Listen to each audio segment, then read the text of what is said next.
इस वक्त की बड़ी खबर ये मैं आपको बता रहा हूं, ध्यान से देखिएगा, फुल स्क्रीन ब्रेकिंग दिखाइए।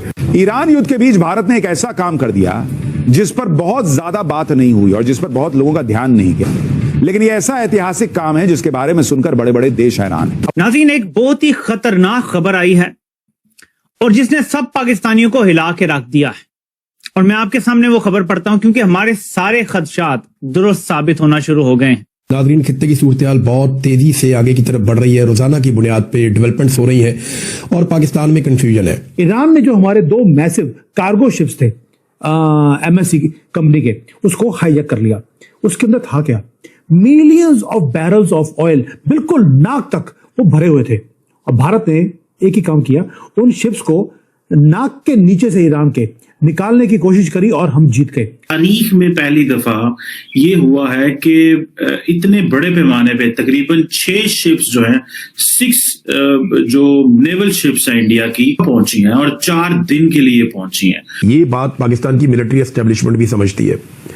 एक कमजोर ईरान पाकिस्तान के लिए मुसीबत बन जाएगा मुस्तकबिल में। पाकिस्तानियों को अब ये फैसला करना है कि कब तक उन्होंने ऐसे जीना है और ऐसे जीने को कबूल करना है। ये फैसला करने का वक्त आ गया है, क्योंकि अगर ईरान के अंदर अनार्की होगी, हालात खराब होंगे, वहां कोई स्टेबल गवर्नमेंट नहीं होगी, कंट्रोल नहीं होगा, तो आपके बलूचिस्तान के अंदर हालात खराब होंगे और फिर इंडिया और इसराइल की दोस्ती आप जानते हैं अच्छी तरह। ऑपरेशन ऊर्जा सुरक्षा वो शुरू कर दिया, not in international waters, Iran के वाटर्स में घुसकर अपनी शिप्स को बाहर निकाला।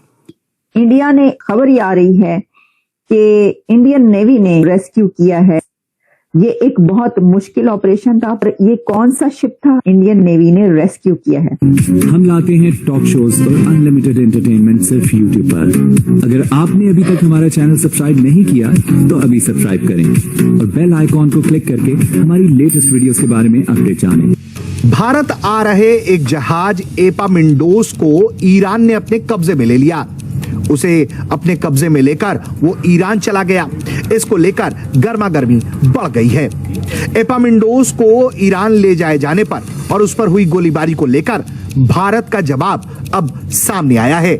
सबसे पहले आपको हम भारत का रिएक्शन सुनवाते हैं, फिर बात आगे बढ़ाएंगे कि भारत इस मामले में और क्या कुछ कर रहा है। फिलहाल भारत ने इस मामले में इतनी जानकारी दी है कि इन जहाजों में जो भारतीय क्रू मेंबर सवार थे वो पूरी तरह से सुरक्षित है। ईरान ने भी एक मैसिव रेड लाइन को क्रॉस किया था। भाई, तुम्हारी सीज फायर यूएसए के साथ है, उसका हमारे से लेना देना क्या है? और जो इस्लामिक गवर्नमेंट है वो हमें बोल रही है आप जाइए, आपकी शिप्स को अलाउड है, और जो इनके रेवोल्यूशनरी इस्लामिक गार्ड्स हैं उन्होंने हमारे साथ नेगोशिएट करना शुरू कर दिया। इसलिए 2 जो हमारी शिप्स हमारी तरफ आ रही थी उनके डेक के ऊपर गए और उनको कैप्चर कर लिया, शिप को भी और क्रू को भी। और जो शिप्स इंटरनेशनल वाटर में थी उसको निकालकर ईरान के वाटर में ले गए।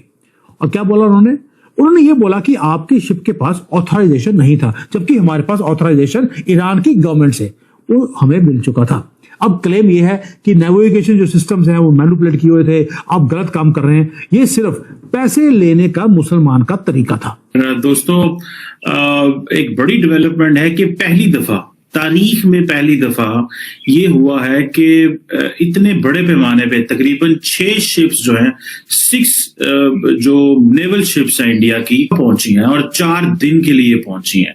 ये जो इंडिया की जो सदर्न नेवल कमांड है उसके ये शिप्स हैं और ये अपने यंग ऑफिसर्स को लेके और कैडेट्स को लेके और सेलर्स को लेके, जो तकरीबन 700-800 बंदा लेके, जाहिर बात है शिप्स पे बड़े लोग आते हैं, पहुंचे हैं। और अगर देखा जाए तो ये क्योंकि जो IRGC है इस्लामिक रिपब्लिक वाले, उसमें 90% से ज्यादा दरिंदगी वाला नाम है। उनका नाम लिख देना, तो दरिंदगी वाला नाम इनका जनरली होता है।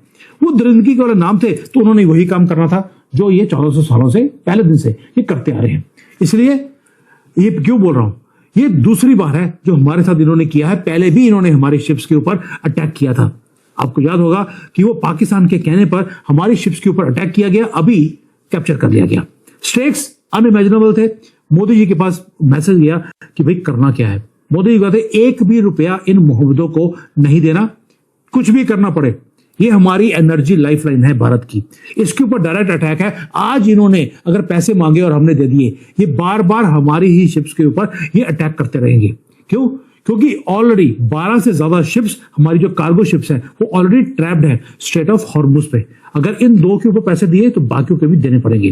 क्यों? ये सारी शिप्स, ये सेटिंग डक्स, इनके ऊपर कोई भी हथियार वगैरह नहीं होते।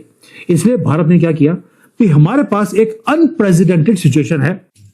ईरान अब भारत में दिखा रहा है विक्टिम कार्ड। उसको पता है कि जितनी उसने गुडविल थोड़ी बहुत यहाँ पर बना के रखी थी अपने जिहादी पने से अलग करके, लेकिन वो पूरी बह गई है और यहाँ पर अब वो विक्टिम कार्ड दिखाने की कोशिश कर रहा है। उसकी एम्बेसी के ट्वीट्स देखें, उसके आप ये जो रिव्यूज और ये सब चीजें करें तो आपको एक चीज, एक पैटर्न दिखेगा कि कहीं ना कहीं एक कार्ड लेके खड़ा हो गया है।